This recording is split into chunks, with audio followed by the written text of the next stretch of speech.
There you go. Hey, everybody. Welcome to our show. It's where we review one of the top racing cars from around the United States. We will select a four-race sequence from that track. We're going to attempt to come to a consensus on a pick-4 ticket. Thank you for joining us. Once again, we haven't done a show in a couple of weeks. It's early February. It's freezing cold across part of the nation. So, we said, forget it. Let's just stay here in California, where apparently it's just raining a lot. We're heading out to Santa Anita Park. It's in Arcadia, California. They actually have about 3 stakes races on the card this day, or I think there's 4 if you wanted to count in a different way. But there's 3 for sure that are on the card today. Unfortunately, there's only one that ends up in the Pick-4 at Santa Anita. The late Pick-4 starts in race number 8. It's going to end in race number 11. Again, there's just that one stakes race in the Pick-4 on Saturday. Joe, don't say too much about that.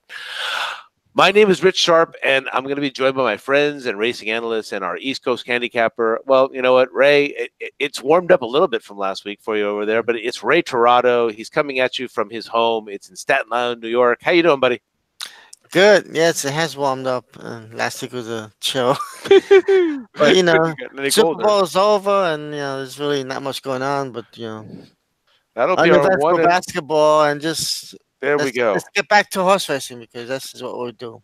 That's going to be our one and only reference to the Super Bowl in this entire show this week. Yeah. Up next is our West Coast handicapper, and he's coming to you from his home in Temecula, California, Joe English. And you know what? Surprisingly enough, you actually are fighting your way through another brutal January and February here in California. It's been freezing lately. How are you doing, man? Yeah, it's been cold, Rich, but the other thing is I wouldn't necessarily guarantee that there's not going to be a reference to the Super Bowl. I don't have one in the holster, but please don't. Never know. I'll try not to. I'm just saying, there's nothing else on right now. So, back to racing. Yeah, unfortunately for the one and only Ram fan that actually participates in this show and things like that, I have just nothing to say on that Super Bowl. It'll take me a couple of weeks, maybe a couple of months, possibly a couple of years before I'll be able to comment on that game.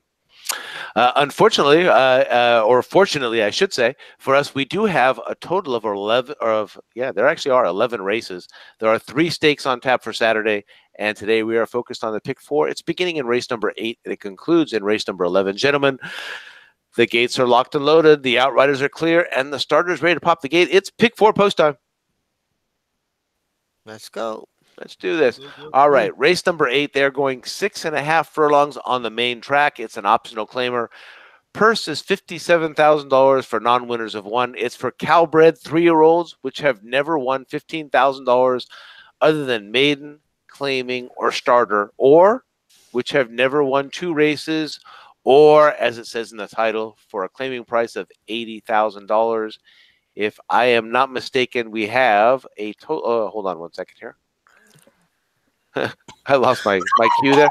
We have a total of 7 horses, and your favorite is in post number 6. It is, well, it's much better. He is trained by Bob Baffert. He is ridden by Mike Smith, and he is 8-5 on the Santa Anita morning line. Joe English, you're going to get to start us off tonight. It's your home track, Santa Anita. Yeah, this race was interesting, and obviously, Rich, you mentioned the morning line favorite, and being 8-5, being that everybody knows that Bob Baffert, Mike Smith combination, 8-5. No, I think that's probably pretty generous. I don't think the horse is going to go off at 8-5 at all. Yeah. Even though if you look at Baffert's stats, 14% for this meet is, well, far below what he. And I'll play on words. His stats need to get much better. Okay. Anyway, the horse drew well. He's getting blinkers. And he's cutting backs. I think he's going to be prominent early, but I don't necessarily think he needs to be on the lead. If you look at the back page, and we always like to do that, the speed usually does pretty well.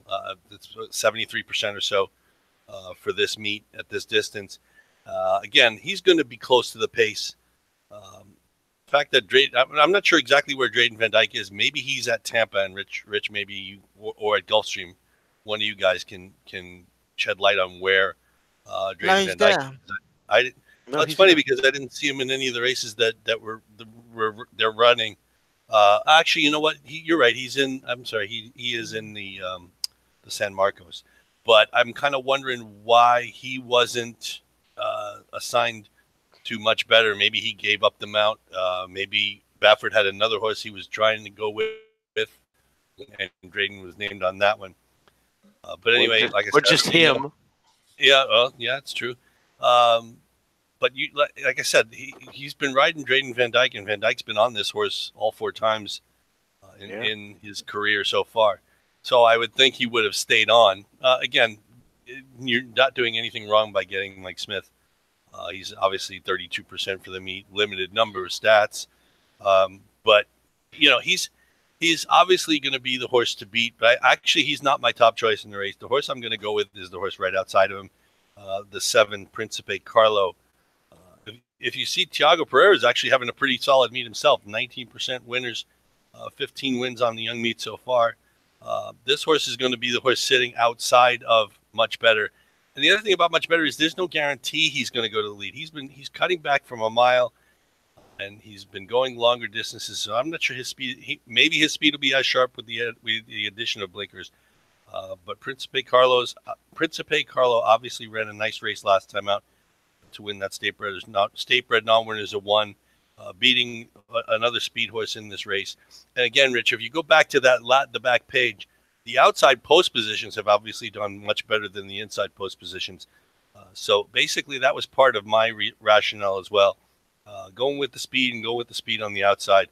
So I went with the 7 Principe Carlo on top of the 6 Much Better, and they would be my only 2 in this race.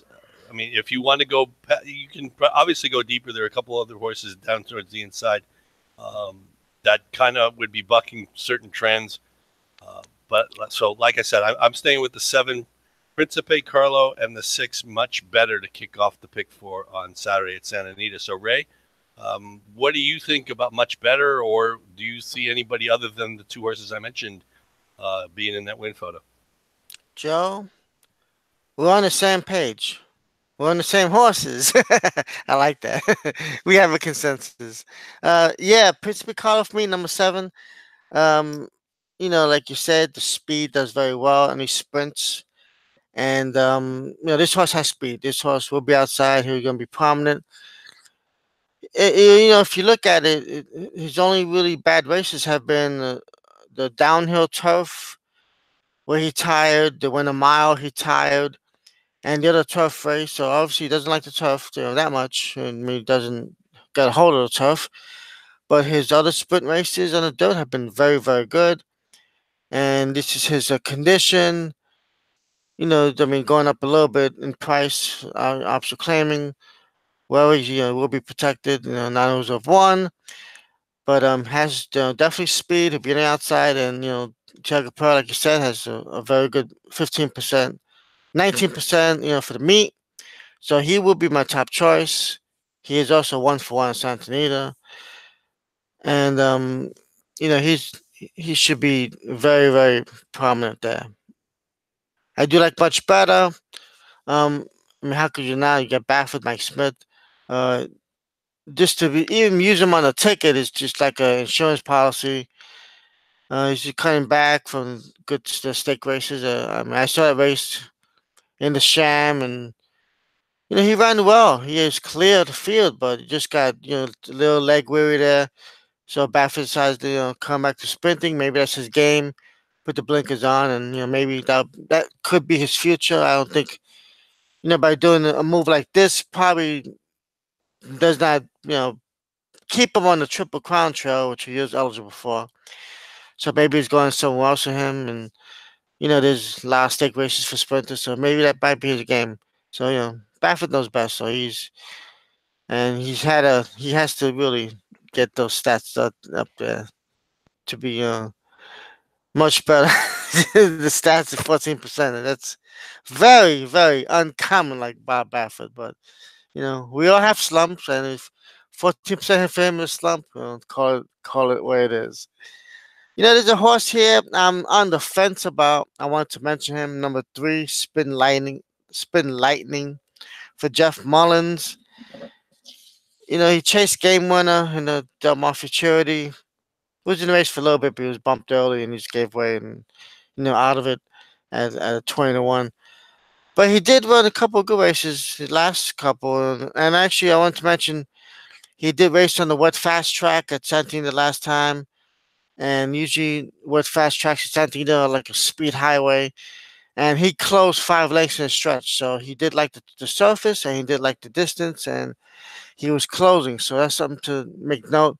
He did kind of like buck the trend there and speed bias and closed very well. So if it rains, watch out for him. Spin lightning number 4.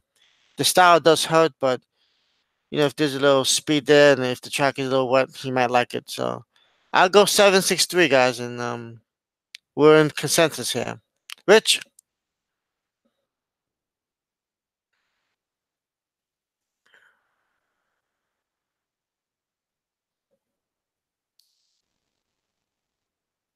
Rich, are you there? Okay. I'm talking to my mute, Ray. I apologize. I Okay. was letting the folks know who are watching along at home like that, and they're watching the screen. This will be one of the first times you get to watch us as we build our ticket alone. I'm calling in from my alternate location. For those of Okay. you, my wife is not feeling well at all. I actually just saw her upstairs and like that, so she looks like she's coming down with the flu or a cold. Oh And no. I cannot use my office, which means I can't use my dual monitors. So you're going to watch me build the ticket in the background because I can't even use pen and paper in the room that I'm sitting in. So you'll see the ticket getting built as you see there. As you saw, I think my two colleagues did a very good job of covering this race. Joe's got the 7 and the 6, and Ray's got the 7, the 6, and the 3. And I didn't go any differently. I'm going to single here. I'm going to be bold. I'm going to be strong. I've got strong opinions coming up in the next race, but I'm going to sit here. Guys, I don't even have the doll with me. I don't even have the Bob Baffert bobblehead doll with me. But you know what? I'm going to stick on the 6 here. Much Better came out looking like a world beater right there in his maiden special weight race. That was down at Del Mar back in the summertime. Won a very good race, which had Asano in here, but he beat him by 3 1/4 lengths. And as you saw there, unusual. How often do you see Baffert do this? He takes his, a promising 2-year-old that's on the dirt and moves up to the turf. He goes to the Zuma Beach, finishes second. No shame there. Tries the Breeders' Cup Juvenile Turf. That's a grade 1 for God's sakes. Again, no shame there. One of our opinions from last year or from years ago, I should say. Again, 4th year of this show. Forgiveness. So I'm not going to hold the grade 1 there in the Breeders' Cup Juvenile. And then he goes back in the Sham of all things and gets beat by Gunmetal Gray. And Ray, you had it right. He wasn't the favorite in that race. I believe there was another Baffert horse that was favored. Gunmetal Gray came on and beat that horse. And I'm trying to think of the name of it, if it was Coliseum or not. Yes, it was. Yeah, It was well, Coliseum. So there it goes. So wonderful. Coliseum. But Much Better actually was the horse that ran the best. He looked like he ran much the best race in that one. And at one point in time, I thought, here we go again. I split Baffert's and messed up. It was. Gunmetal Gray did get the better of him that day, but Much Better looked fantastic. So I'm just going to single on the 6. I'm just going to stick with the 6. And here again, you guys will get to watch us fill it in. As you see there, Ray goes in red, Joe goes in black. Rich goes in Dodger blue. Joe or Ray, I put you in the alternate giant uniforms when they go with that crazy red uniform. St. John's. Yeah. Red. And there we go. And so you kind of get a taste for how we do it here on our little show. Again, we are shopping around or we're rebranding our show and like that. So we will be back soon with a new name for you. But we are going to move along to let's see. This is, if I'm not mistaken, race number 10. And hang on. Excuse me, race number 9.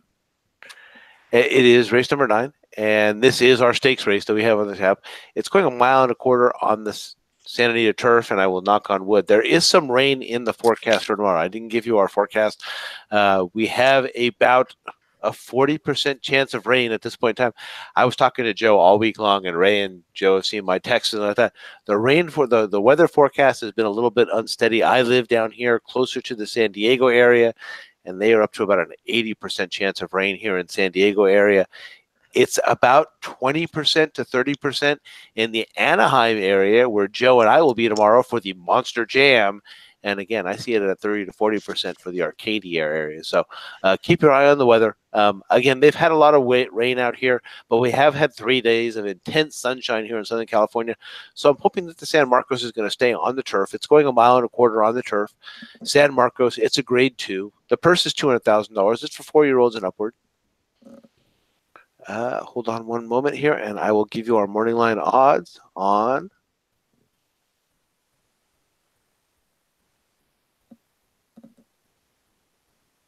big field here. We've got 13 starters, and if I am not mistaken, your favorite is actually going to start from post number 3.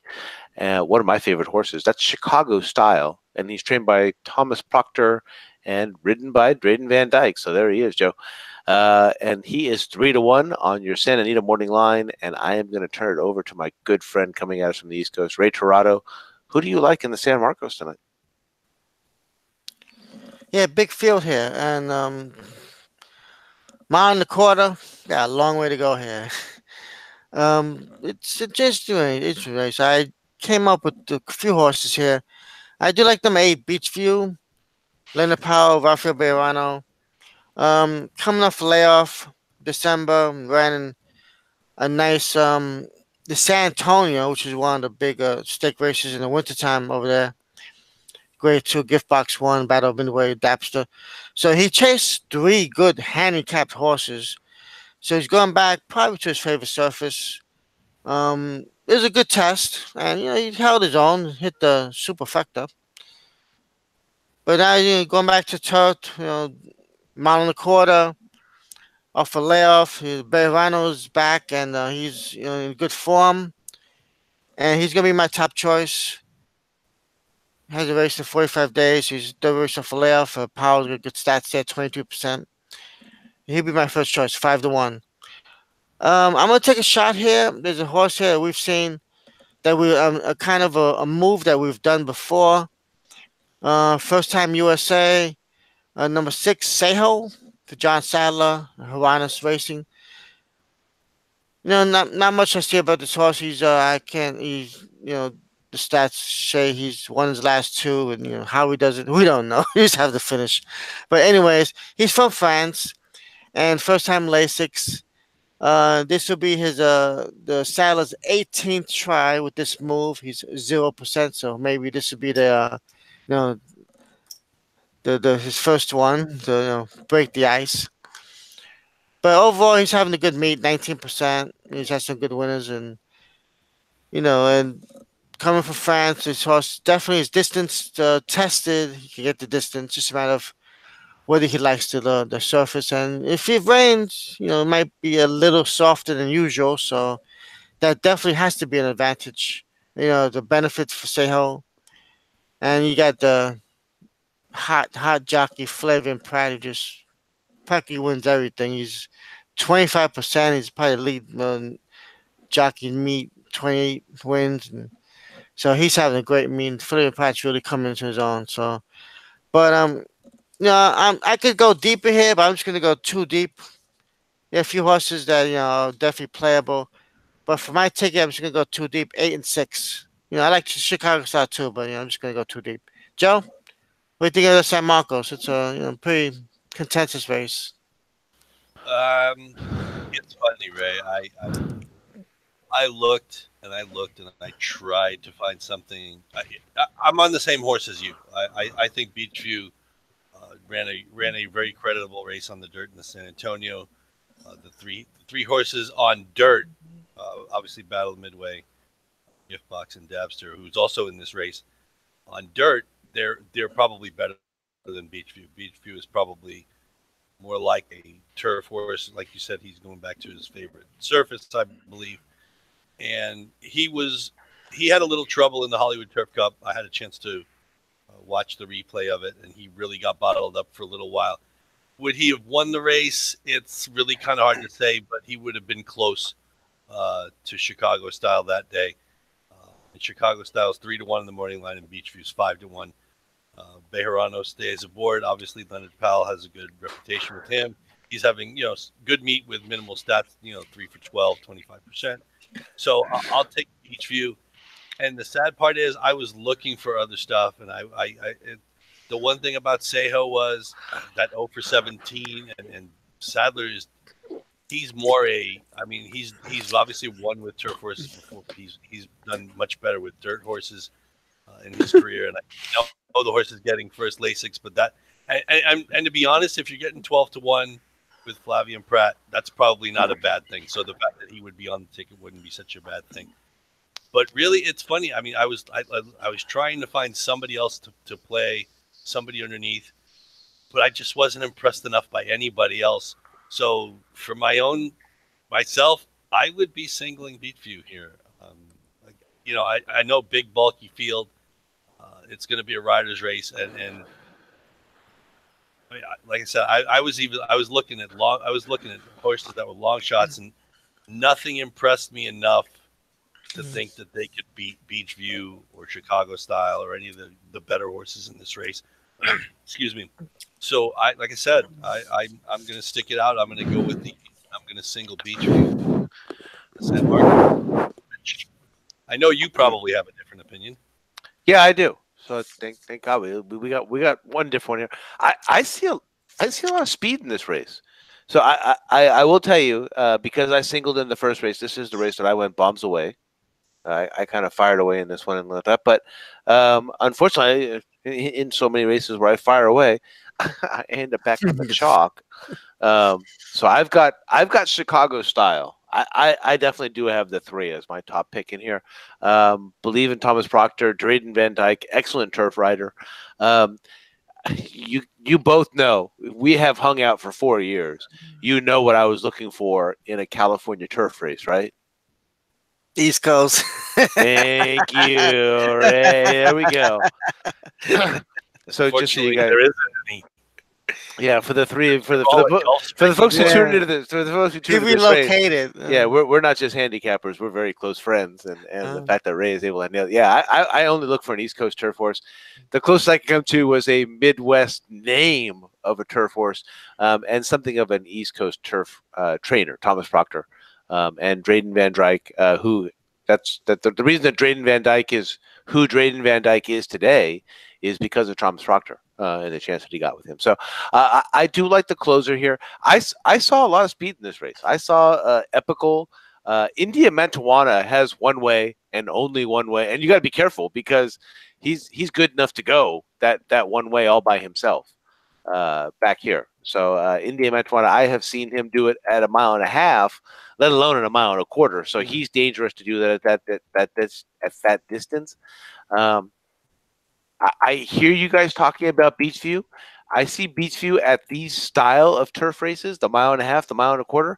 I actually see him as more of a speed horse, as more of a pace issue. I think Dabster. I don't think Baffert it should be counted out here. I think Baffert's horse could be up there on the lead, and then obviously Epical, who's got what I call the former 3 broke guys angle. So you've got a lot of speed that I think sets up very nicely for Chicago style here. And I believe he might be the closest suited to what I think of as an East Coast turf horse. So I do have the 3 as my top pick. Fortunately, you guys got to hear just about every other horse that I like in this race because, if I'm not mistaken, if I'm looking at my phone correctly, I went 60. So I used everybody. I even used Seho going with the 0 for 17 angle, figuring at some point in time, John Sadler's got to figure this out. And the new face from any other place here in the California. This was the closest that I could come to an East Coast turf horse. Is not just East Coast, but you guys, way east, just way east. Further east than we would normally go. So all the way to France. Is how I went on this one. So in my choices on this one, I actually went with the 3, the 6, the 7, the 4, the 8, the 11. And that had to do with why I singled in that first race. I actually felt that Dabster as a Curlin byproduct, has a decent chance in this one. Baffert, surprisingly, and we have seen that evolution here on this show because we have gone from being like, Baffert can't train on turf. You bet against Baffert on turf, no matter what on turf, and like that. Curlin is 12% with his first time starters. And Dabster and Sheikh Mohammed and Joe Talamo. So, and with the speed figures and the races that this horse has been in before, I actually even have Dabster in there. I've got the 3, 6, 7, 4, 8, 11. I believe that Joe just singled the 8. And Ray, you're going to have to give me your picks again because I was listening so intently to Joe as Oh, he I have came. the 8 and 6. You had the 8 and the 6. Yeah. All right. Yeah, Goes Rich, I will acknowledge at the beginning, I wouldn't even handicap Baffert's horses running on turf. I would just toss them summarily because they just never had a chance because that's just not what he did. He has gotten better. He's still not anywhere near what he is on dirt, obviously. Yeah, no need to clarify, Joe. I was giving you, I was giving us the fact that at one point in time, even on this show, if you go back to the very early days, I think you and I would have attested to the fact that, oh yeah, no, Bob Baffert's got a horse here. You can throw it out. That horse is out. Not even Yeah, you don't have to consider it. But now, like you said, a couple of years later at the evolution again, coming up on the 4-year anniversary of what was called Three Broke Eyes handicapping. So, and we will move along, and I will come on back to you guys before we move along.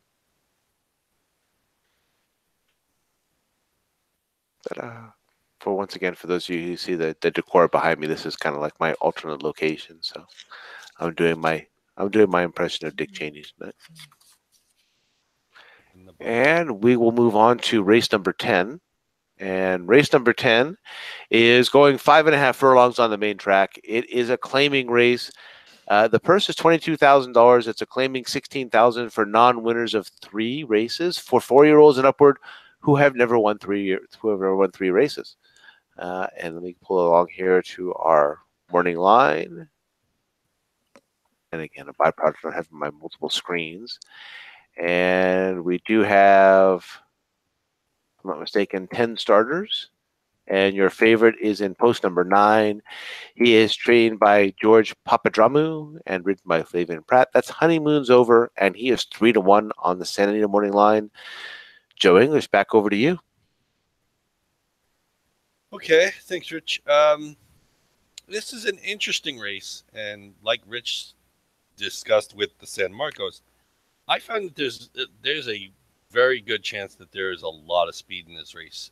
If you again monitoring the back page, speed horses at 5.5 furlongs do pretty well, right?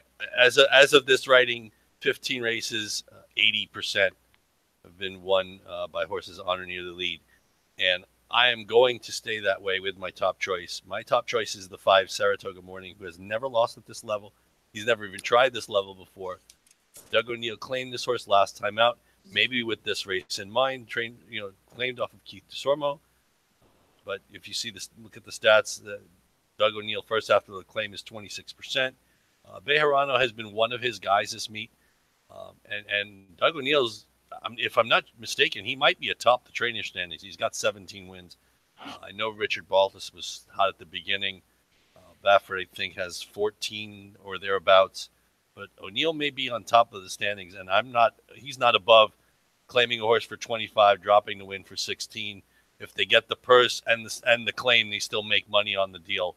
The horses ran a good race against open 25s last time out. Obviously tactical enough to be third by a length at the first call, so the horse has enough speed that he will be close to the pace. Again, O'Neill's done well with Bejarano. The horse hasn't lost at the level, and I'm definitely sure that Doug O'Neill wants to. He likes to win trainers' titles. He likes to win races, and I'm not really afraid that he's going to drop this horse because the horse has gone sour. Obviously, the horse has been working since the last race, 3 times since December 29th. So I think this horse is ready to go to tomorrow. Get the job done again, dropping in class to non-winners at 3 lifetime out of open 25s. So he'd be my top choice. My second choice is actually a horse that's going against the back page. but based on all of what I've seen and all the speed I've seen, I'm going to go with the 2 as my second choice, Zippy Groom. Bob Hess is having, obviously 9% for me, struggling a little bit, but Joel Rosario comes back to ride this horse after riding the horse 2 back. Made a nice finish that day. Was 15 lengths out of it at the top, at the second call, ended up only losing by 5. Horse finished third last time out in a 5-horse field. Obviously had a little less traffic to have to deal with, but I'll take Rosario getting back on. Again, he's probably second in the standings behind Flavio Pratt for overall leaders. But he's still at 19%, and I think he'll do okay with making one run with this horse. The horse is doing quick turnaround from running on September 19th. But he's if the pace is fast enough, he's got to win it at 5.5 furlongs back at Los Al back in September. So 5.5 furlongs is not out of the realm of possibility for this horse. Again, he's going against the track bias, but you're getting Rosario and you're getting 8-1. And I think you'd have to throw in the 9. I'd have to use Honeymoon's over. Pratt stays aboard. The horse is getting blinkers on. Again, he's also dropping from the Open 25 to a non-winners of 3 lifetime 16 claimer. The horse has speed. Pratt stays aboard. Great outside post. 25% for Pratt on the meet. Blinkers going on, so the horse will be even sharper earlier than most likely. So I would say the 5 and the 9 are probably going to be the horses on the lead as they turn for home, and they would hopefully, in my scenario, they hold off the 2, or actually maybe the 2 gets up and beats them both because they'll probably be shorter prices than Zippy Groom. So for me in the 10th, 5-2-9. Saratoga Morning, which is another thing I'd like to experience in my lifetime again. Zippy Groom, and then Honeymoon's Over. 5-2-9 in race 10. Ray, before you jump into your handicapping there like that, can I just ask Joe for a second like that? How nice is it? And Ray, you're spoiled over there. You guys have jockey colonies up and down the East Coast that are absolutely to die for and like that. But Joe, how nice is it to have Joel Rosario back home over here in California, where we can truly say that one of the top-notch jockeys in the country is riding regularly every day here in Santa Anita? Anytime. Hey, you know what? You got to give some of the young guns credit too. Not to take anything away from Rosario. They've held their own, yeah. Very much experience. Good point. Well. But, we got some young guys. I mean, Van Dyke's doing well. Roberto Figueroa is off to a great start this meet. We mentioned Thiago already. So they're spoiled on the East Coast. Yes, they are. But we're not too far behind out here on the West. Take it away. Oh yeah, I'm very impressed by someone like Figueroa and guys like that. Yeah, Saratoga Morning. That's something that we could wake up one day and go to the diner and have some nice egg omelets and have a good time. Yeah, this race for me. Yeah, I'm looking for speed too, but I'm gonna go on the inside. Number 1, Tanner's Pride. I think being on the rail, and the last time went to a lounge race and got a little dusted there weekend, and obviously rough trip on the inside. But I think this time he's gonna wake up a little better. He's on the rail, and like 2 back, Talamo's back on, and he gunned him to the lead and held for 3rd in the same condition. So I think it's gonna be a similar race. They're going a half a furlong less now, so I think he'll be in good shape on the rail. And this condition, Brian Corner's having a good meet, 21%. And Talamo's aboard. He's won 3 of his last 5 for him. And he's good in sprint, 17%. So that's my top choice. Back in the claiming, rankings. And I think he'll perform very well here. My second choice is one of Joe's horses that he mentioned, Honeymoon's Over. Little chalky, 3-1, but he's definitely formidable. He's got speed. He's been in the claiming ranks for a while. Just got claimed. Feedback and Flavio Pratt's aboard, and he's dropping from 25 to 16. into this 9 wins of three. So blinkers go on, so he's getting the whole package there. And trying to wake him up. But 2 races back, he won by 7 and 108 and 3. So he's in good form. So I'm curious why the blinkers go on, but you know what, the trainer knows well, and maybe looking for a little more speed. Who knows? How can you looking for more speed when he's got speed? But maybe just keep him sharp on the stretch could be sure he'd be tiring a couple races. But Papadromo definitely a little cold for the meet, but this could be his coming out party. Yeah, I go for 19. So for 19, but Somebody's one got to hit. You got to hit eventually, somebody right? he got to win eventually. Yeah. I remember me and Joe one time in Saratoga saw Jockey 0 for 88, and we were like heckling him, but and no, he didn't win that day anyway. So, my third choice, I'm going 3D here, because Rich, lately if I have a little rule here, like sometimes if I go 4 or more deep, I'm telling you, pound the favorite. Okay, Here we go. I'm telling you, but I'm 3 deep here, not much selections here. But um, number 8, Shifty Dancer for me. Hector Palmer's having also a decent meet. He's 9 for 28 in the exacta. And this horse coming for long layoff. But usually in races like this, horses coming off a long layoff, they have a good set of workouts. They'll be okay. They can have the stamina to hold. There's only 5.5 furlongs. And he's back to optional claiming. And he shows speed his first 2 races on the turf. Actually, going tough to dirt. But he did handle the dirt pretty good his first race. He won openly by 4, and he was clear. So I expect him to run a decent race here at 4-1. It's not too bad. So I'm gonna go 189, and I was impressed by Joe's analysis of the 5 horse, and I will be including him also on my ticket. So 189 for me. I'm sorry, 198 for me, Rich. Yeah, the interesting. I'm in the same boat as you. Not on this horse here. This 8 horse, especially if you've had a couple of cocktails on it. That this could be a tricky one if you're an announcer. I remark back to Vince Scully when he was in his heyday, and he talked about a foul ball being hit, and he told young announcers to be careful because as a young announcer, there was a foul ball that had been hit, and he said that there had been a hot shot hit foul. And he looked at everybody in that room and he said, "Do not ever try and put those words together in the exact same sentence." And he said, it came out as there's a hot shit foul down the third base line like that.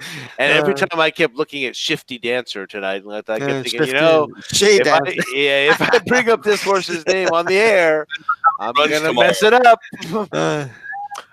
So unfortunately, yeah.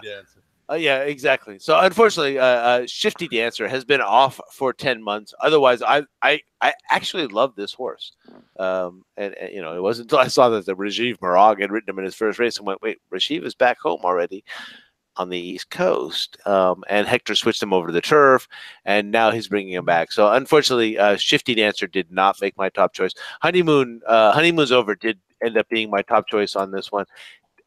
I absolutely hate the fact that George Papadramou is 0 for 19 at this meet. Oh my lord! I mean, you talk about being off and like that. But he does have Flavian Pratt aboard. He does appear to have the best horse. I would think if he ends up 0 for 20 after this race, then there's something seriously wrong in the Papadramou barn. I really do think he has the best one. Again, Shifty Dancer almost made my card. This was almost my top pick for this race, as a matter of fact. Other than the fact that the horse has been off for 10 months. I'm not crazy about that kind of a layoff for Hector Palma. Despite Tiger Bays, I figured the horse is probably going to show speed early. But I left Shifty Dancer. I left that horse off my card and let that. And I went back to the horse that Ray actually started with all the way at the very beginning, which is Tanner's Pride. And that's Brian Corner and Joe Talamo. And if you go all the way back to June of 2017, before this horse shifted off and like that, this horse looked like he was, he was somebody when he came out initially. And I think Corner and Talamo was a nice combination for him. You see, he switched over to Pereira for a little while, and then that little magic connection showed up back there in November 2018. They put Joe Talamo back aboard, and the horse almost snuck away at 3-1. Spokane Eagle came back to win his next race right after that one. And then, doesn't fare so well in the allowance race for state breds. I'm going to give him a little bit of forgiveness on that last race and say that the 1 and Joe Talamo and Brian Coroner, along with the 9 for me. And again, you know, despite the tongue twister and things like that. Don't sleep on Shifty Dancer, which I think Ray gave you, and I think that Joe also gave you the 5. And I agreed with Ray. I thought that was an excellent analysis, Joe, of the 5 here at Saratoga Morning. And I believe that by tomorrow, by the time my ticket is punched, if the 5 isn't on there, then I've spent too much time at our favorite location drinking a little too much. All right, I'm going to come back to you guys.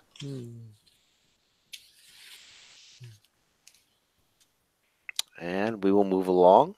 And I believe we are on to our finale, race number 11. 6.5 furlongs on the turf. They're going down the hill. This is a maiden special weight. It's the downhill turf for Calbred sired filly 3-year-olds.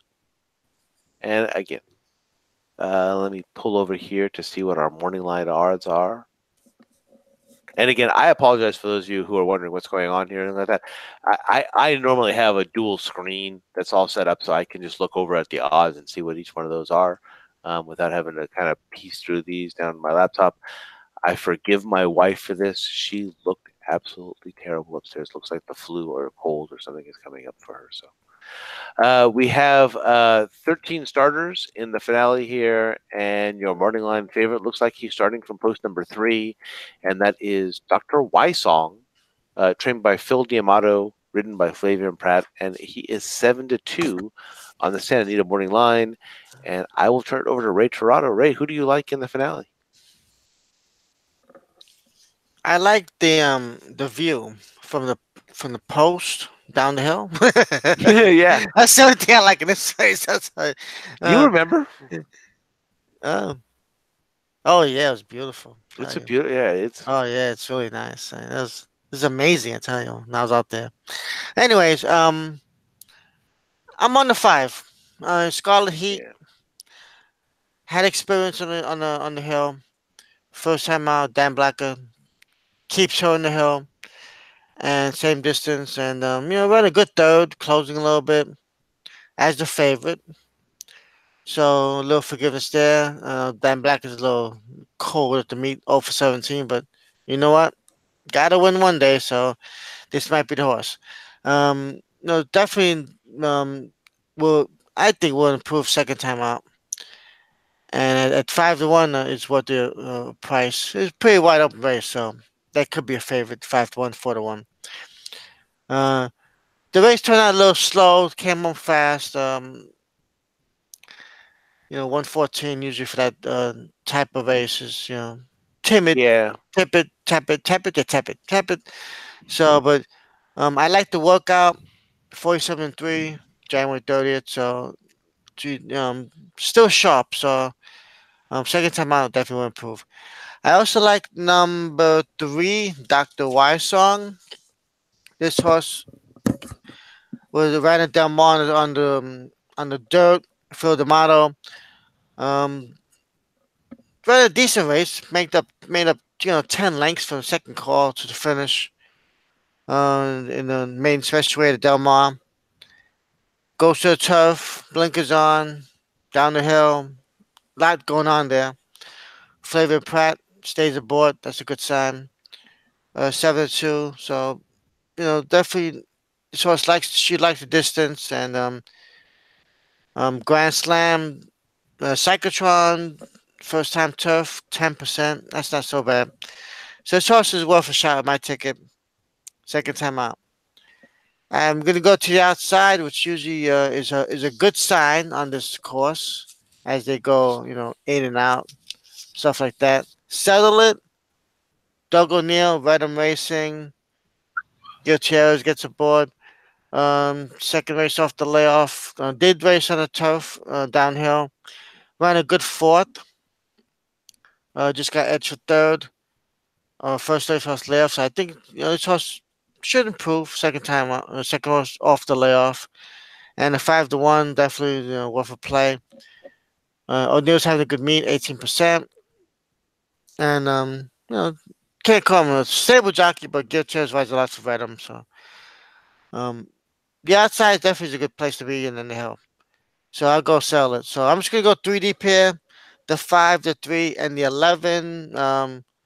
If I had a good budget, I would just whip out my Keno machine and hit everybody because this is a very wide open race, and that could happen too. Maybe go down to single horse and another leg, and just all and watch. And like I said before, lately, pound the chalk if I do that. Joe, you got it. Um, You're at the thanks, top of Ray. the hill now. Thanks. Yeah, thanks for the There you go. information on the analysis on Saratoga morning in the last race. Um, it's really funny.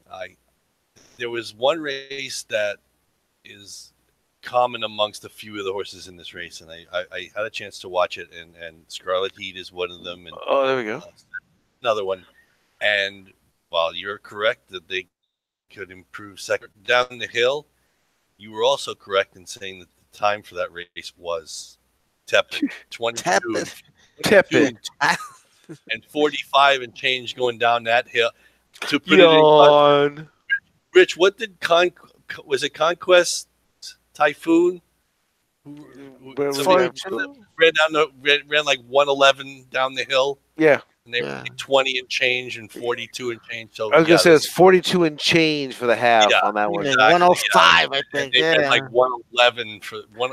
I mean, he was about, I don't know, 2/5 of a second off the track record. That of course he's a stakes horse, and these horses are not. But Still, to say that the time that's was 3 seconds. Yeah. to say that the time was pedestrian for that course is correct. And what I also saw is that those horses. I mean, I know the time was slow early, so the horses really did not make up a lot of ground late. So, like you said, Ray, it's possible that the 5 and the 11 can improve. But I'm going to do something that I don't think I've done on this show outside of Breeders' Cup. Maybe not even then.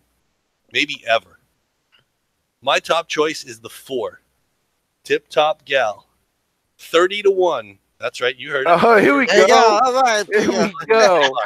I'm It's looking we're for a live horse scoring. that is going to show speed. And if you haven't been watching, Aaron Greider has had a resurgence down at Santa Anita this And in Fuego. Obviously, he has 4 winners. He's been doing well up north. And if you look, the sires, 12% first time grass. So there's nothing wrong with that. The horse is showing a lot of speed, obviously up north, and even in the races at Santa Anita last time out, not that long ago. But given Greider, given the state of the race, given that the horse has 12% first time turf, and I'm looking for somebody who might be able to run 22 and change and 45 and change, because that may be all it needed. Because the 2 horses that won in that last race, they ran 1-2 around the track. So I'm going to take a shot with Greider with this 30-1 shot. The trainer's obviously 12% for for over 2018, 2019. So the fact that she's 0 for 6 at this meet, obviously she doesn't have a huge stable, or she doesn't get a lot of horses that are going to be 8-5 favorites. She's the anti-Baffert. But heck, I'll take 30-1 and try to make the Pick-4 really worth our while. Again, looking for something who can be on the front end, and the horses that are going to have to run from behind are going to have to prove it to me. Because, like I said, I saw the race, the original race, and it wasn't all that fantastic. My second choice was actually also in that race, the 10 Spanish Channel. Okay. Jesus Mendoza is the trainer. Obviously, again, another low percentage barn. But I watched that race, and I saw that Payeras did not ask her for any speed out of the gate at all. And I was kind of concerned about it, and I was like, well, I mean, I'm sure Kent DeSormo is maybe going to be a little bit more aggressive. Again, second time down the hill. You're going to get 15-1 if Kent stays on. And again, now both all of my picks are if this race stays on the grass. If it's off the turf in a different ball game, All bets are off, man. yeah, exactly, right, like you say, Rich. So the horse and the horse actually did make up some ground late in that race to finish fifth, only beaten 3 lengths behind, finishing behind Scarlet Heat, and Settle It. But the horse made up a little bit of ground late, but the horse wasn't asked for a lot early. And I think for some reason, I think Kent Stromer is going to be a little bit more aggressive tomorrow. So again, this horse is 15-1 on the morning line. So that would be my second choice.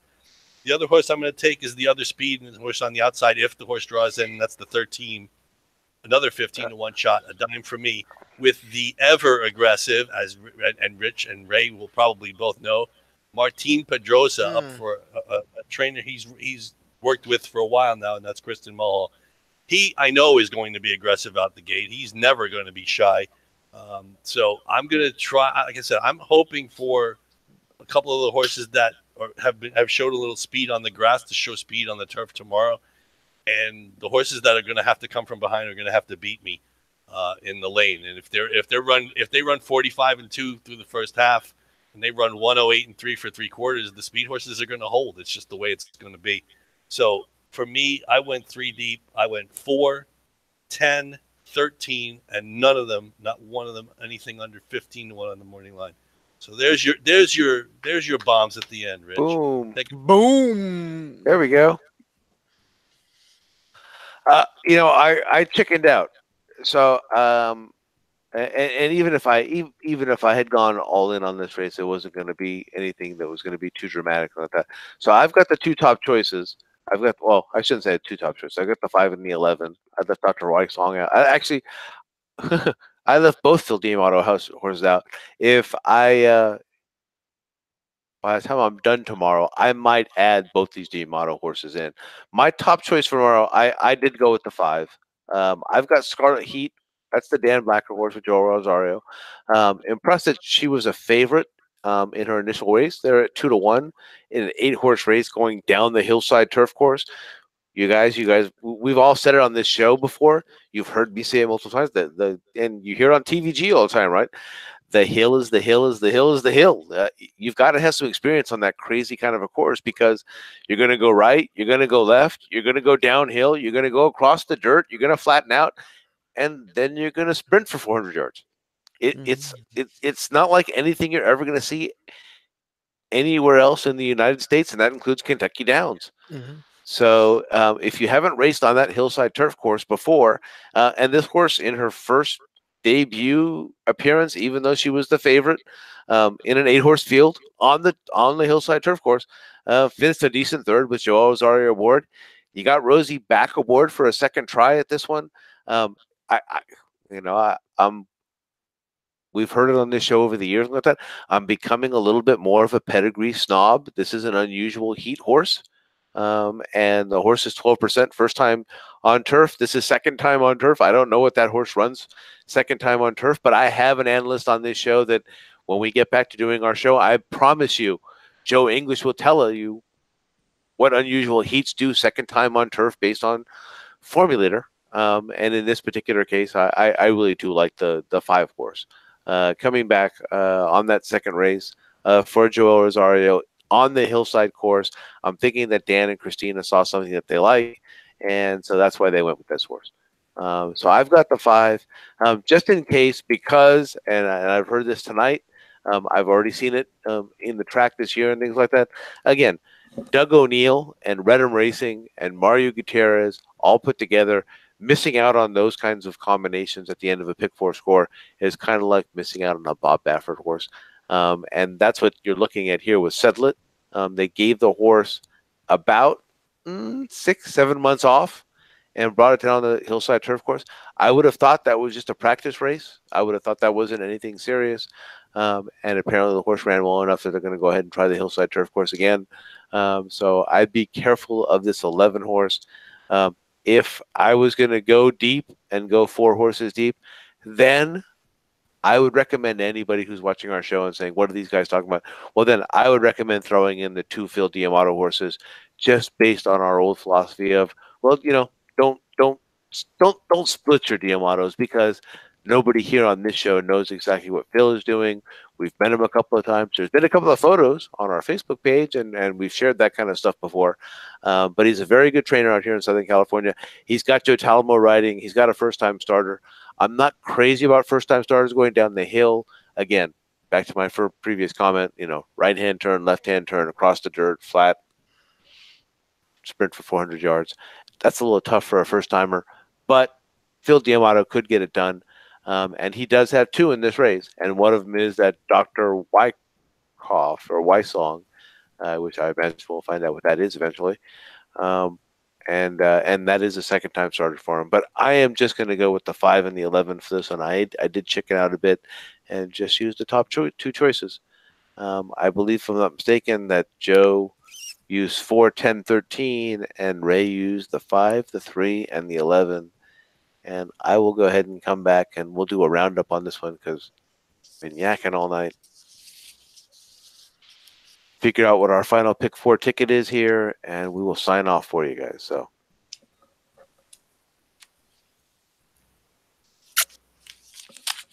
Yeah, tomorrow, just in case any other racing fans are out there, there's mandatory payout of the Rainbow 6 at Gulfstream.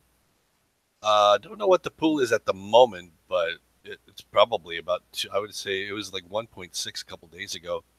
So probably get 5, 6, maybe more than that added to the pool tomorrow. Nice. Being that it's mandatory payout. Very good. That would be. I mean, if you're so inclined, I know we didn't discuss the card at all. I haven't had a chance to take a look at it myself to see what's going on out there. And there are other stakes on the card tomorrow. If I remember, the Las Virgenes is tomorrow or something. There's a stake. Yeah, is running tomorrow, and then River Boyne is running in a turf stake tomorrow in the race before the Pick-4 starts. So there's pretty good racing around the country. And Rich was mentioning the Tampa Bay card. Sam Davis is tomorrow. That's where that's actually where my Sam Davis. Yeah, my primary bets are actually going to be at Tampa tomorrow. That was I thought that actually had the opportunity to be the best card around the country. And just to show you that I'm not just flapping my guns like that, we have actually played that card before on our previous show at Three Book Guys Handicapping. We did cover that one.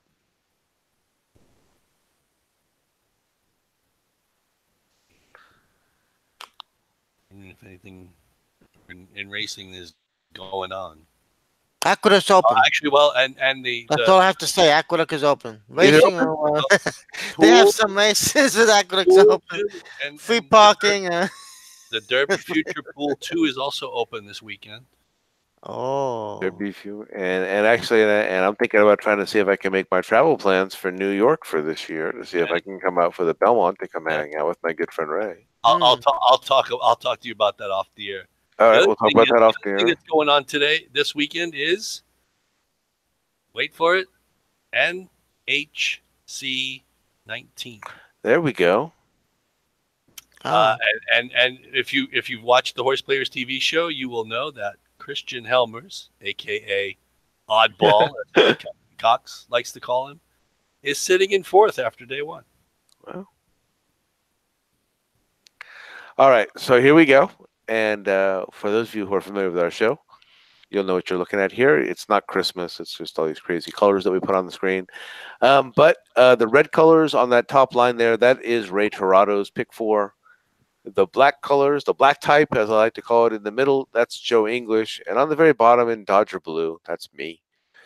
And we are trying to come up with a consensus on our Pick-4 ticket. So on that top line in green, in money green, is where I find a consensus between our tickets. So I've got the 7 and the 6 in the top line, and I think that's Ray and Joe's top pick. You've also got my top pick, which is the 6, and everybody else also had the 6. In leg number 2, I believe Joe and Ray both have the 8 as their top pick. Ray, you've got the 6 as your secondary pick. I've got the 3 as my secondary pick, and you and I were able to kind of match up the 6 together. So we've got that one. In leg number 3, let's see. Ray, you've got the 1 as your top pick.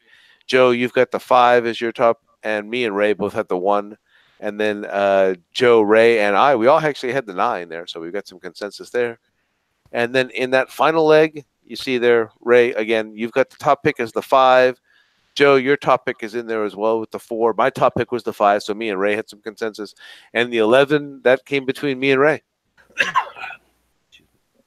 All right, 3 times 3 times 3. So we've got a $27 Pick-4, if I'm not mistaken. That's what it would be, yes, sir. Again, now, if there's especially the leg 4, being it's maidens, it could easily come off the turf given the weather tomorrow. So let's just make sure everybody out in TVG land or wherever you're watching this, bet and don't bet. I'm saying just watch the weather and check the forecast and see if there are changes that would obviously change our ticket.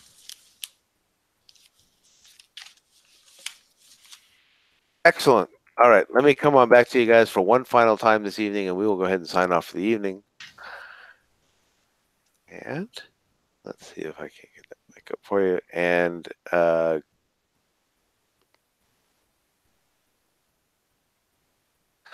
you know what? For those of you watching, if you enjoyed our show, well, you know what? We try to get back as often as we can. It's what the 3 of us like to do. We enjoy handicapping horses, and we will get together to take a look at another exciting card. I'm not exactly sure where that's going to be, but if you stay tuned to this YouTube channel, you will see us. Gentlemen, that's all the time we have for tonight. It's always a pleasure to handicap with the 2 of you. Yes, it is always. It's fun, always. For Joe English and Ray Torado, I'm Rich Sharp. Thank you for watching. Good luck and good night. Buenas noches.